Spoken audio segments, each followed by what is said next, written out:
आज हम इलेक्ट्रोस्टैटिक्स के ऊपर कुछ न्यूमेरिकल सॉल्व करने वाले हैं। तो पहला क्वेश्चन है, two equal point charges are fixed at x equals to a and x equals to plus a on the x axis. Another point charge q is placed at the origin. The charge in the electrical potential energy of q when it is displaced by a small distance x along the x axis is approximately proportional to, ये है हमारा options. ठीक है, तो इस question में हमें ये बोला गया है कि x axis along x axis पे टू आइडेंटिकल पॉइंट चार्ज है। जो पहला वाला पॉइंट चार्ज है स्मॉल क्यू, वो पॉजिटिव एक्स एक्सिस के डायरेक्शन में ऑरिजिन से ए डिस्टेंस दूरी पर है, और दूसरा वाला जो आइडेंटिकल चार्ज है क्यू, वो ऑरिजिन से नेगेटिव एक्स एक्सिस के डायरेक्शन पर ए डिस्टेंस दूर पर है। और यहाँ पे एक plus Q, capital Q charge origin पे रखा है।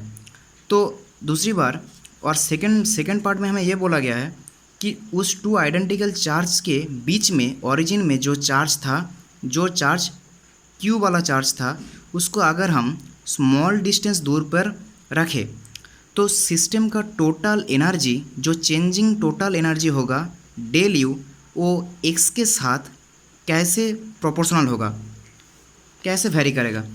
यह है हमारा ऑप्शंस। एक डिस्टेंस के साथ प्रोपोर्शनल कैसे होगा, x, x square, x cube and 1/x। तो हमें वो निकालना है। तो पहले इस क्वेश्चन को सॉल्व करने के लिए हमें जो कॉन्सेप्ट क्लियर होना चाहिए वो कॉन्सेप्ट है the energy of continuous charge distribution. अगर हमें ये प्रॉब्लम सॉल्व करना है तो ये कॉन्सेप्ट जानना होगा, बहुत ज़रूरी है। तो पहले ये कॉन्सेप्ट क्या है कि सपोज़ हम यहाँ पे कोई सिस्टम कंसिडर करते हैं, कोई भी आर्बिट्ररी सिस्टम कंसिडर करते हैं। उस सिस्टम में अगर Q1 चार्ज को हम एक Q1 चार्ज को इन्फिनिटी से यहाँ पे लाते हैं तो हमें कोई वर्क डन नहीं करना पड़ेगा। क्योंकि यहाँ पे पहले से ही कोई चार्ज नहीं था। हमने Q1 चार्ज को लाए तो पहले से ही कोई चार्ज नहीं था, मतलब इस सिस्टम में पहले से कोई इलेक्ट्रिक फील्ड नहीं था। इलेक्ट्रिक फील्ड ना होने के कारण हमें इलेक्ट्रिक फील्ड के अगेंस्ट कोई वर्क नहीं करना पड़ा, मतलब कोई वर्क नहीं करना पड़ा इस चार्ज को इस सिस्टम में लाने के लिए। पर अगर हम एक दूसरा चार्ज Q2 चार्ज को इस सिस्टम में लाना चाहे तो हमें वर्क करना पड़ेगा। क्यों? क्योंकि इस सिस्टम में पहले से ही Q1 चार्ज है, हम दूसरा चार्ज लाना चाहते हैं। तो दूसरा चार्ज लाने के लिए Q1 चार्ज की जो इलेक्ट्रिक फील्ड है, Q1 चार्ज के कारण जो इलेक्ट्रिक फील्ड है सिस्टम में, उसके एगेंस्ट हमें वर्क डन करना पड़ेगा, उसके एगेंस्ट हमें इस चार्ज को लाना पड़ेगा। तो इसके एगेंस्ट हमें इस चार्ज को लाने के लिए सपोज़ हमने Q2 चार्ज को सिस्टम में लाए और वो Q1 चार्ज से ए डिस्टेंस दूरी पर है, तो Q2 चार्ज को लाने के लिए हमें वर्क डन करना ही पड़ेगा।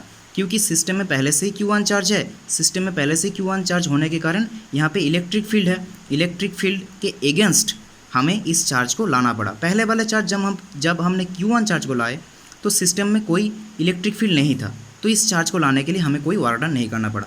तो दूसरे वाले चार्ज के लिए जो हमने वर्क डन किया, वो वर्क डन क्या होगा, वर्क डन इक्वल्स टू होता है चार्ज इंटू पोटेंशियल। तो इस चार्ज का वैल्यू क्या है, जो चार्ज हम सिस्टम में लाना चाहते हैं। तो Q2 चार्ज एंड पोटेंशियल कैसे निकालेंगे ना, पोटेंशियल होता है कितना पेयर, सिस्टम में कितना पेयर क्या है ना। सपोज़ हमने Q1 चार्ज पहले से ही सिस्टम में था, हमने ए डिस्टेंस दूरी पर एक दूसरा चार्ज Q2 लेके आए, तो Q1 का कारण Q2 के ऊपर पोटेंशियल होगा, Q1 का कारण। तो यहाँ पे देखो ये होता है पेयर, Q1 का कारण Q2 के ऊपर पोटेंशियल। तो एक ही लाइन में हमने कितना पेयर कंसीडर किया, एक पेयर। तो पेयर कितना है यहाँ पे, एक, कारण क्योंकि Q1 के लिए ही Q2 के ऊपर पोटेंशियल हुआ है।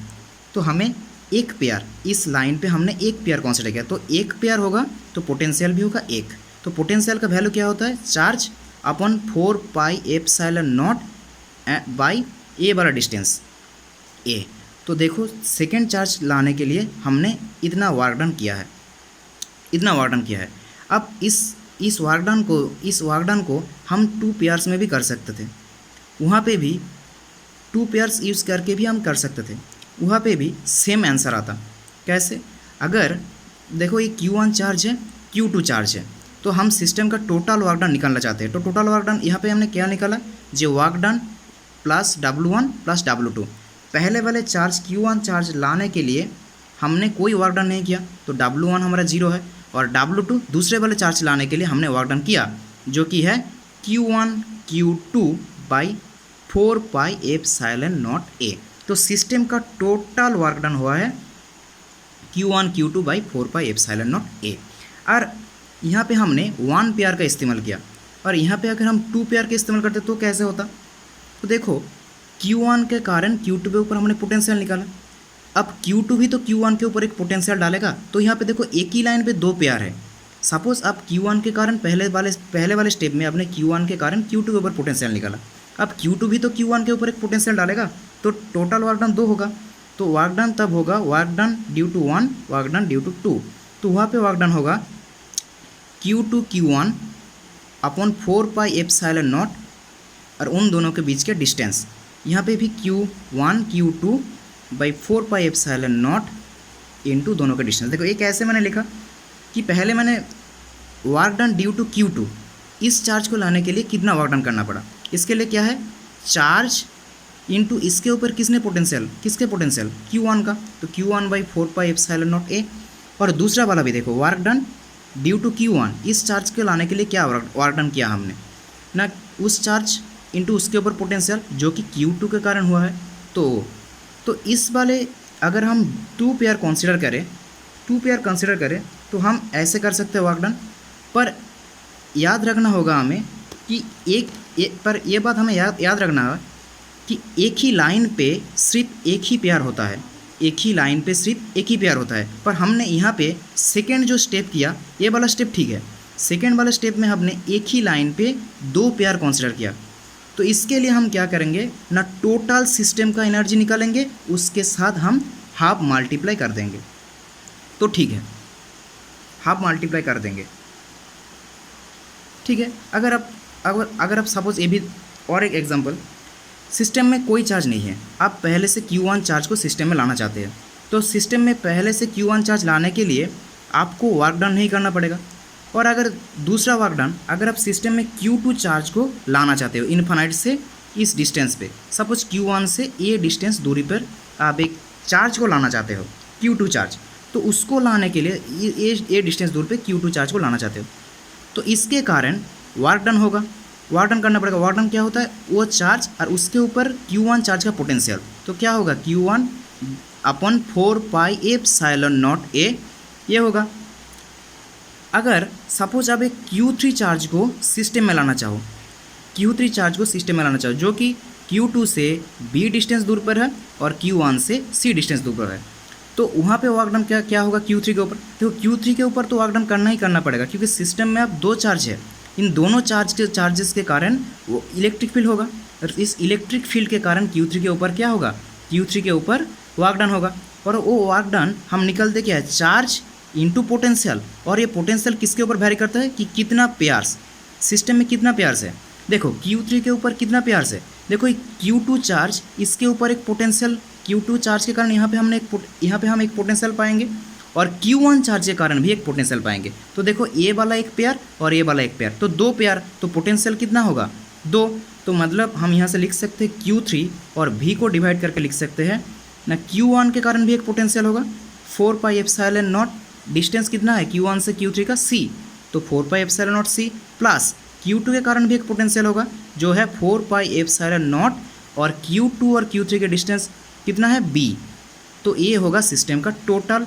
अब ये क्या है, वर्क डन ड्यू टू 3। अगर आपको यहाँ पे बोला जाता है कि सिस्टम में टोटल वर्क डन कितना है, तो टोटल वर्क डन होगा W1 plus W2 plus W3। तो पहले वाले चार्ज को लाने के लिए हमने कितना वर्क डन किया 0, तो 0 प्लस दूसरा वाला चार्ज को लाने के लिए हमने इतना वर्क डन किया, प्लस तीसरा वाला चार्ज के लाने के लिए हमने इतना वर्क डन किया। तो उन तीनों का शामिल होगा सिस्टम का टोटल वर्क डन। तो देखो हमने यहाँ पे कितना पेयर यूज किया, 3 पेयर।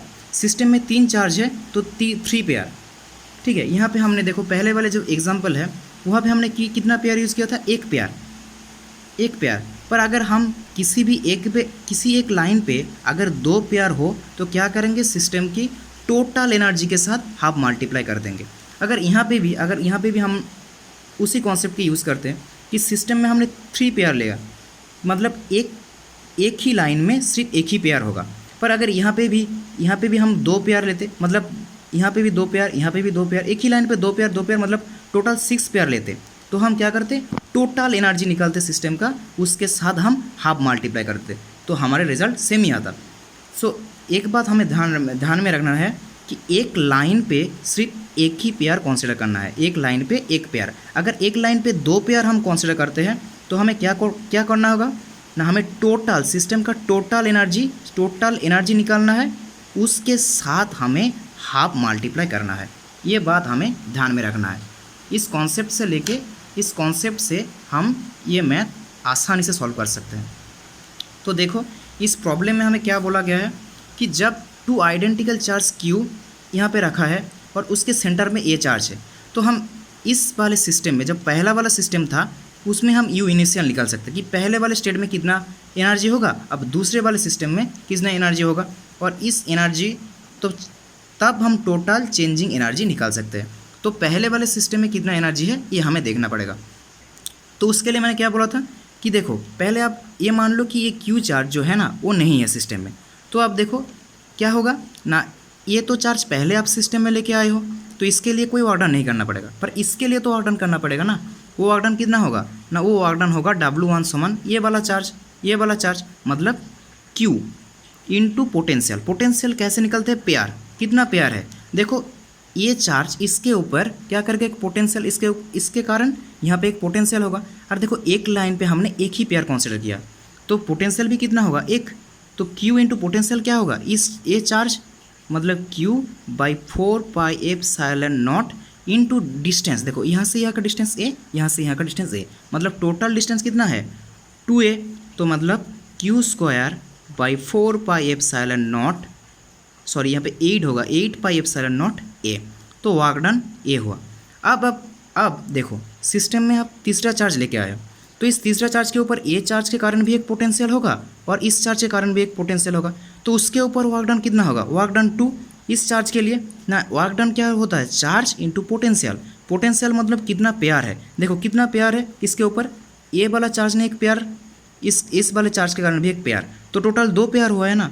तो चार्ज इंटू पेयर क्या है ना, इस चार्ज के कारण भी एक पेयर, देखो इस चार्ज के कारण भी एक पेयर 4πε0, ये डिस्टेंस दूरी पर है, और दूसरा वाला चार्ज भी 4πε0 A डिस्टेंस पे है। तो यहाँ पे मैं अच्छे से कैलकुलेशन करता हूँ, Q into 2Q by 4πε0 A, इतना हुआ है वर्क डन W2।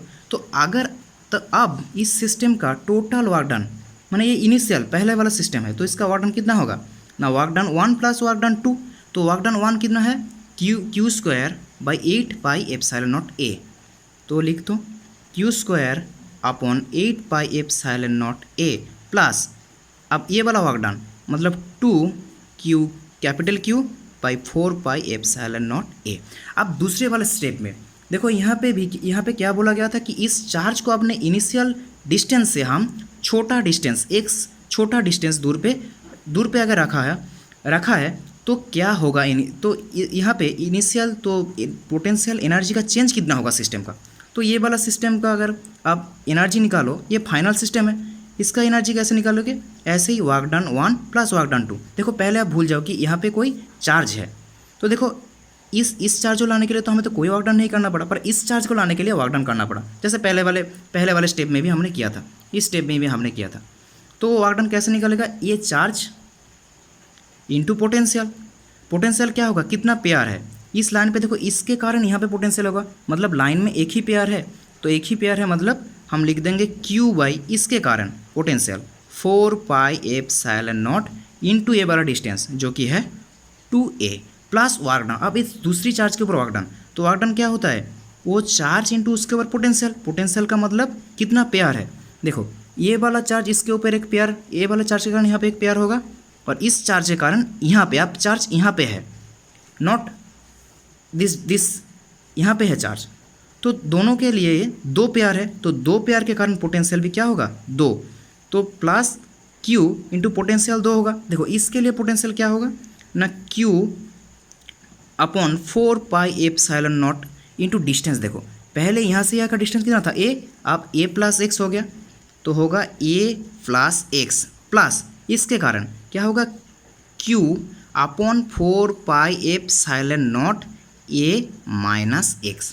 अब यहाँ से आप निकाल सकते हो क्या होगा ना q स्क्वायर बाई ये वाला देखो 8 pi epsilon not a plus ये कितना होगा ना ये होगा q बाई यहाँ पे आप 4 पाई एप्सिलॉन नॉट कॉमन ले लो। यहाँ पे देखो a plus x a minus x तो यहाँ पे आएगा a square minus x square और यहाँ पे होगा a plus x plus a minus x. ठीक है, तो एक्स एक्स कट जाएगा, यहाँ पे होगा सिर्फ 2a। ठीक है, यहाँ पे होगा सिर्फ 2a। कैलकुलेशन आप चेक कर लो। अब फिर से हम यहाँ से लिख सकते हैं कि क्यू स्क्वायर और 8 pi epsilon not a plus यहाँ से 2 हम निकल लेंगे तो 2q by 4 pi epsilon not a square minus x square into a।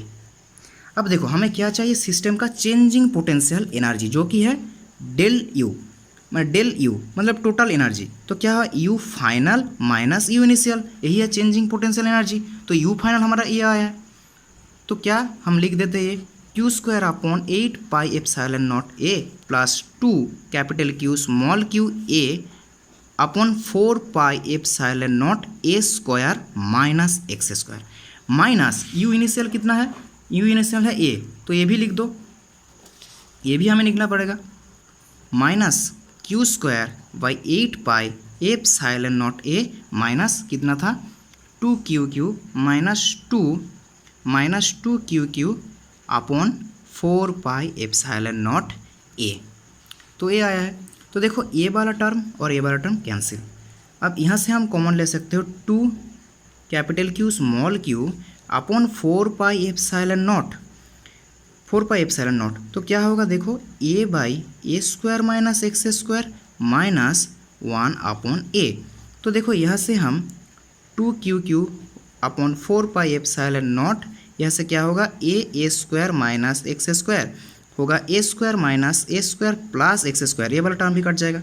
अब देखो इससे हम लिख सकते हैं कि 2q upon 4 pi epsilon not x square by देखो यहाँ पे हमें बोला गया था कि डिस्टेंस एक्स जो डिस्टेंस है ना उससे ए बहुत बड़ा है तो इसका अगर स्क्वायर करोगे तो ये टर्म तो छोटा होगा, इससे अगर हम सब्ट्रैक्ट भी करेंगे ना तो ये टर्म बहुत ही छोटा है तो इसको हम नेग्लिजिबल कर सकते हैं। तो क्या होगा यहाँ पे होगा ए क्यूब होगा। तो देखो जो चेंजिंग पोटेंशियल एनर्जी हमें निकालने के लिए बोला गया था वो डिस्टेंस के साथ कैसे वेरी करता है प्रोपोर्शनलिटी, वो चेंजिंग पोटेंशियल एनर्जी डिस्टेंस के साथ एक्स स्क्वायर पे वेरी करता है प्रोपोर्शनल टू।